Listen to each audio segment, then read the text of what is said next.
não parar, não precipitar e não retroceder. Então dizer para esse cara, sabe quando nós vamos parar? Nunca. Nunca na sua porca vida. Do canal, tranquilo? Então, os links dos livros estão lá na comunidade, quem quiser adquirir os livros do professor Olavo de Carvalho e vários outros que a gente selecionou, fez uma seleção lá para vocês. Quem tiver interessado, os links estão todos lá na comunidade. Quem quiser apoiar nosso canal, os links para apoiar nosso canal estão aí na descrição do vídeo e também todas as nossas redes sociais. Tem Instagram, Telegram e Twitter também. Ajude nosso canal a continuar aí nas redes sociais nessa batalha, nessa guerra, que no final a gente tem que vencer. Olavo tem razão. Bolsonaro, nosso presidente, sempre com Deus, pátria, família e liberdade. Valeu!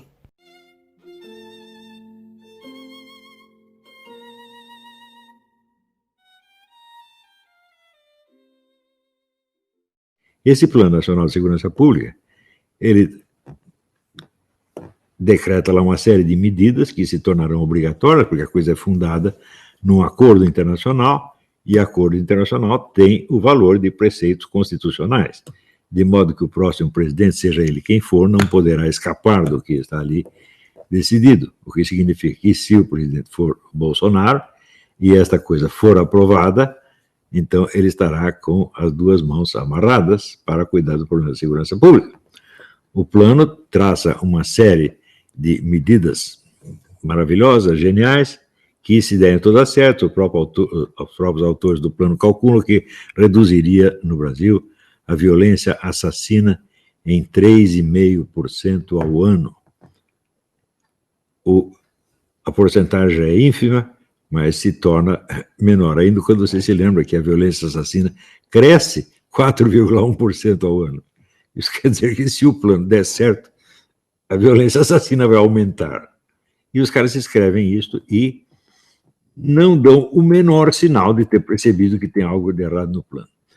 Quer dizer, aí é o caso. Se isto é perfídia, é uma perfídia feita por pessoas que acham que as suas vítimas são todas idiotas, que ninguém vai perceber uma coisa dessa.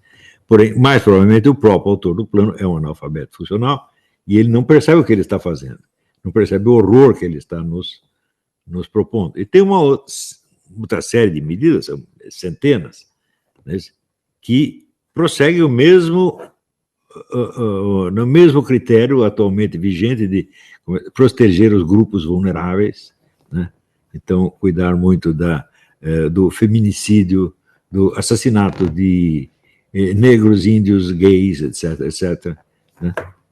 Privilegiando esses grupos e esquecendo a maioria da população. Esses grupos, comprovadamente, não são vítimas preferenciais. Não são, de maneira alguma, porque num país que tem 70 mil homicídios por ano, ninguém é vítima preferencial. Principalmente os gays, porque no ano que houve mais homicídios de gays, vieram com 192 homicídios. De que são 192 comparado com 70 mil? Se os gays fossem realmente 16% da população, você teria que ter, né, 16% de 70 mil. Quanto seria isso? Nem sei calcular agora, mas não importa. E se fosse 3%, que é uma quantia, um número mais realista, ainda assim seria muito mais de 192. Então é a mesma coisa que dizer, um dos grupos mais protegidos e seguros do país é os gays. Se você é gay, se você não é gay, trate de se tornar imediatamente, porque isso lhe dará melhores condições de segurança do que a maior parte da população. Então, esse plano inteiro é feito para que a coisa continue do jeito que está ou piore um pouco mais. Por que isso é feito, né? Então, vamos ver quais são as relações entre militância socialista e banditismo desde séculos atrás. Como é que isso começa, por exemplo, na Revolução Francesa? Na Revolução Francesa foi muito importante abrir as portas das cadeias, soltar um monte de meliantes na rua para criar o caos. É evidente que depois o governo revolucionário deu um jeito em todos eles. A mesma coisa foi feita depois na Rússia, né, quando também houve um fomento direto ao banditismo, não só ao banditismo, mas a tudo quanto fosse conduta antissocial possível, Mas, uma vez que assumiram o poder, os socialistas mandaram matar todo mundo, assim. Quer dizer, delinquência juvenil, por exemplo, acabou, assim, o sujeito pegou delinquência juvenil agindo, você mata na hora, não tem julgamento, tem nada. Execução sumária por ordem de Lenin. E, com isso, praticamente acabou a delinquência juvenil ali, que a própria Revolução havia provocado. Né? É famoso o caso do Karl Radek, que era o sujeito que incentivava, né, o amor livre, a liberdade sexual, etc., etc., e, em virtude das ideias dele, apareceram milhões de jovens sem pais, né, filhos de mães solteiras, que foram chamados filhos de Karl Radek. Quando Karl Radek caiu em desgraça, Stalin mandou prendê-lo num presídio juvenil e ele foi morto, pisoteado por filhos de Karl Radek. Essa história resume toda a história do socialismo para mim. Bem, aconteceu o seguinte, aconteceu que o uso dos criminosos era sempre tido como uma coisa meramente instrumental. Os comunistas, os militantes comunistas, sobretudo os mais treinados, tinham desprezo pelos bandidos, né? Mas decidiram usá-los porque usariam qualquer coisa que fosse possível, usariam até os capitalistas, usariam até a igreja, porque que não ia usar os bandidos? E depois se livravam deles. Porém, a coisa foi mudando de figura com o tempo, à medida em que o proletariado se tornou a grande decepção do movimento socialista. O proletariado ocidental, em vez de aderir ao socialismo, ao contrário, se acomodou muito bem ao capitalismo, né? Não só porque no capitalismo o seu padrão de vida foi subindo cada vez mais, mas porque havia, no fundo, vamos dizer, da cultura popular, sempre um certo apego nacionalista, que não combinava com o internacionalismo proletário, como se viu na Primeira Guerra. Mas sucessivas experiências foram mostrando aos líderes comunistas que, de fato, não se podia contar com o proletariado. Então, por volta dos anos 60, aparece a questão de, bom, se não é o proletariado que é a classe revolucionária, quem será então? Começa a busca de uma nova classe revolucionária e aparece, todo mundo aqui sabe as teorias do Herbert Marcuse, mas não só dele, de que a classe revolucionária deveria ser procurada entre aquelas pessoas que não têm um lugar na sociedade. Eles são aí surge a ideia dos excluídos. Então, os excluídos são bandidos, prostitutas, homossexuais, pedófilos, e eu não sei por que ele põe lá no meio estudantes. Estudantes simplesmente porque o estudante não tem um lugar definido na sociedade. Não sei se esta ideia é errada, porque me parece que a condição de estudante é muito bem definida. Mas esta foi a ideia. Então,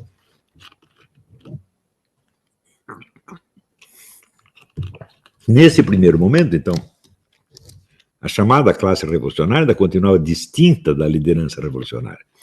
A liderança revolucionária toda de intelectuais, evidentemente. E a massa a ser mobilizada para fazer a revolução era, então, as prostitutas, os mendigos, os loucos, né? Mas também o espírito ainda era aquele de usar essa massa e depois dispensá-la. Ou seja, o socialismo, a implantação do socialismo, da economia estatizada, planificada, era ainda o objetivo. E tudo mais eram instrumentos, eram meios para chegar lá. Acontece que, a partir dos anos 50, foi se tornando cada vez mais claro que a estatização dos meios de produção simplesmente não funcionava. Descobriu-se, por exemplo, que na União Soviética, durante todo o período de existência da União Soviética, 50% da economia era economia privada. Ilegal, mas tolerada, porque sem ela a coisa não poderia funcionar. Vieram, vamos dizer, também durante a guerra, o experimento da economia fascista, na Alemanha e na Itália, a qual mostrou uma produtividade e uma pujança absolutamente assustadoras. E como era esse sistema? Era um meio socialismo, meio capitalismo. Era um socialismo que tinha como parceiros os grandes grupos econômicos, esmagando, evidentemente, os pequenos empresários, né? E você criando uma economia centralizada e planejada, na qual o Estado não precisava assumir a responsabilidade de tudo, e compartilhava a responsabilidade com os grandes empresários, deixando que eles ganhassem o dinheiro que quisessem, tivesse quanto lucro pudesse alcançar, mas ao mesmo tempo mantendo-os sob controle. O governo determinava o que eles podiam vender, o que eles podiam fabricar, quanto deveria custar, etc, etc. E, assim, se algo deu errado, a culpa é do empresário, e se deu certo, a culpa o mérito é do Führer ou do Duce, o gênio iluminado que governa a coisa toda. Então, essas várias dificuldades e ambiguidades no processo de implantação do socialismo foram fazendo que o foco se distanciasse cada vez mais do objetivo final a ser alcançado, isto é, o socialismo, e se concentrasse cada vez mais nos meios, ao ponto de que os meios acabaram virando os fins.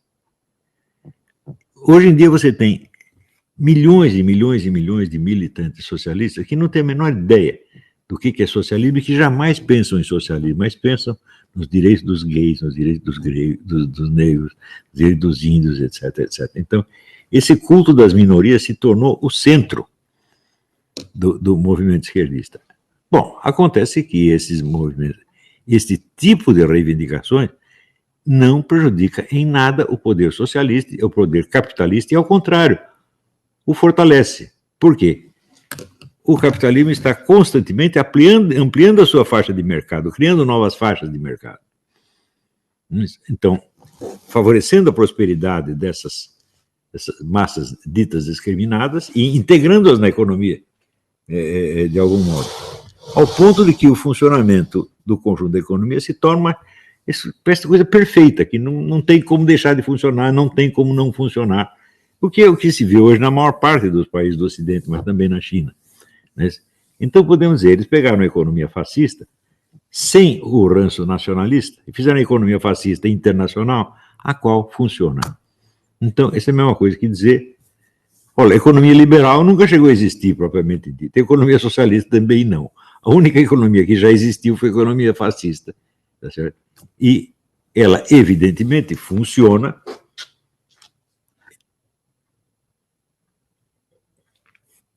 na base do controle social total, compartilhado pelo Estado e pelas grandes empresas.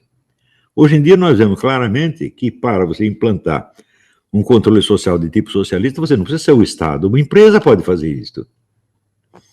Isso começou com experimentos, vamos dizer, quase 40 anos atrás, no Japão, um grande grupo como a Mitsubishi, e controlavam 100% a vida dos seus empregados. Eles só podiam pensar em Mitsubishi 24 horas por dia. Eu, durante um breve período em que trabalhei na Editora Abril, eu tive essa experiência, porque lá eles estavam fazendo isso. Isso aí nos anos 70, 80. Então era o seguinte, você trabalhava na Editora Abril, você comprava tudo que você comprava nas lojas que eram filiadas da Editora Abril, no fim de semana você ia nas festinhas da Editora Abril, você só convivia com gente da Editora Abril, você só pensava em Editora Abril 24 horas por dia. Evidente que eu não aguentei isso, eu achei a coisa mais horrível. Eu disse, mas escuta, isso aqui é o socialismo da iniciativa privada. E praticamente todas as empresas, grandes empresas, começaram a atuar dessa maneira, sem contar o processo de escravização dos seus clientes. Eu, na época, eu tinha a escola Júpiter, eu aluguei uma máquina Xerox, e a máquina Xerox me escravizou, a empresa Xerox. Eu dependia da empresa para tudo.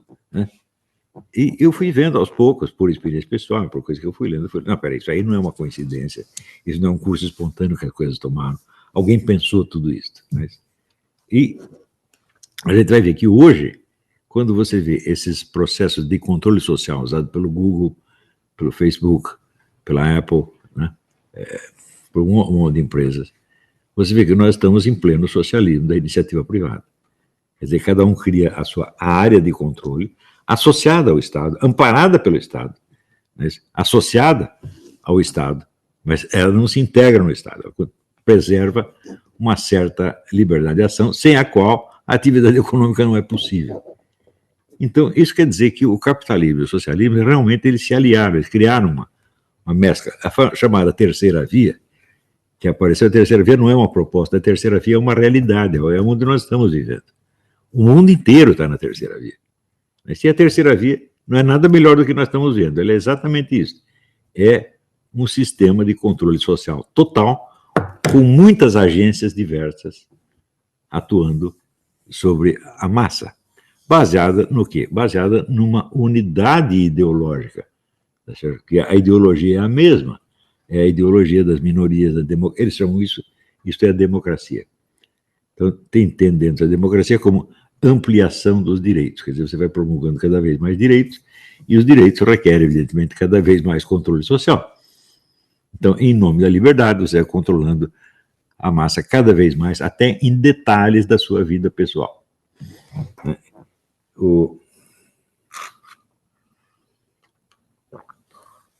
Existe um artigo muito interessante do Walter Williams, o economista, onde ele mostra como a campanha antitabagística foi o balão de ensaio de tudo isto. E, naturalmente, você, para fazer essas coisas, você lança uma ideia que tem que soar simpática imediatamente a todos os ouvidos. E esta soou simpática até aos ouvidos dos próprios fumantes. Os fumantes, todos eles se consideram vítimas de um vício que lhes foi imposto. Tá certo? Raríssimo fumantes tem a cara de pau dizer, não, eu faço isso porque eu gosto, eu decidi, está acabado. Né? Mas, em geral, o fumante, assim, cada cigarro que ele fuma, diz, isso está me matando, isso está me matando. E daí aparece o Salvador, não, nós vamos libertar você. Né? Então, todo mundo aceitou isso aí. Né? Então, aqui nos Estados Unidos, as igrejas protestantes acharam isso maravilhoso, porque elas sempre foram contra esse vício hediondo e tal, e tudo funcionou maravilhosamente, o controle social total, ao ponto de que hoje você, às vezes, não pode fumar na praça pública, porque se você acender o cigarro, vai cair 10 pessoas morrer de câncer imediatamente. Né? E todas as doenças que você tem, quaisquer umas, a primeira coisa que ocorre ao médico é atribuí-la ao vício do fumo, ainda que você não o tenha mais. Parei de fumar 20 anos atrás, mas ainda é sintoma que você tem. Quer dizer, uma loucura total. E pegou muito bem. Né? Outras campanhas do mesmo tipo, o cinto de segurança nos automóveis. Né? Hoje em dia, se você pode fumar no automóvel, não pode. Né? O que você pode comer, o que você não pode. O que você pode, as palavras que você pode dizer, as que você não pode. Né? As figurinhas que você pode publicar, as que você não pode.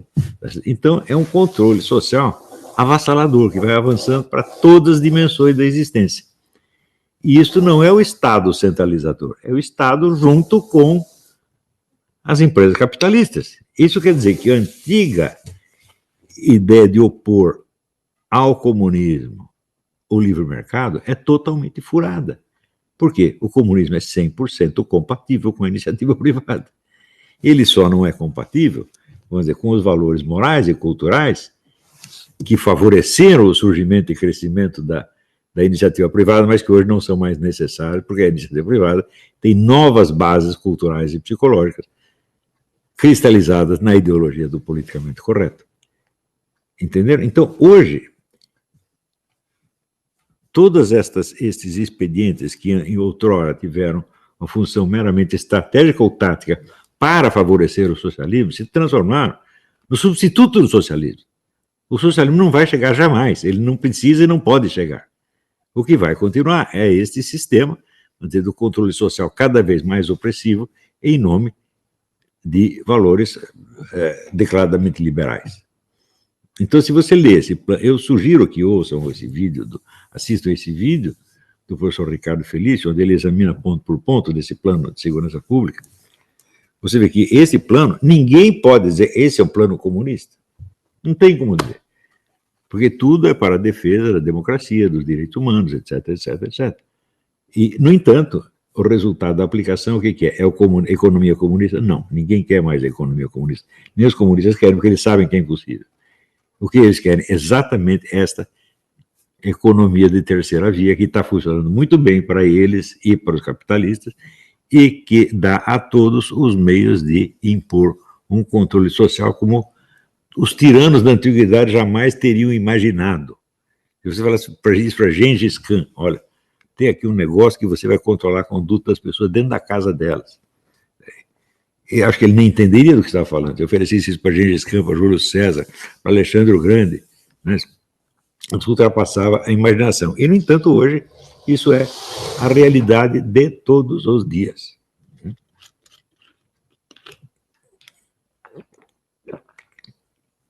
E tem aí um outro elemento Vocês se lembram quando o presidente da Bolsa de Mercadorias de Nova York, seu Philip Grasso, foi para o meio da floresta, na Bolívia, na Colômbia, para conversar com o chefe das Farc, o Manuel Marulanda? Isso foi nos anos 90. O que ele foi conversar lá? Bom, é muito simples. Praticamente na mesma semana onde eu li essa notícia, eu li assim, olha, 1/3 do dinheiro que circula pela Bolsa de Valores de Nova York é lavagem de dinheiro. 1/3. Né? O que significa o seguinte, que o narcotráfico, as grandes quadrilhas de delinquentes são parte da estrutura do poder.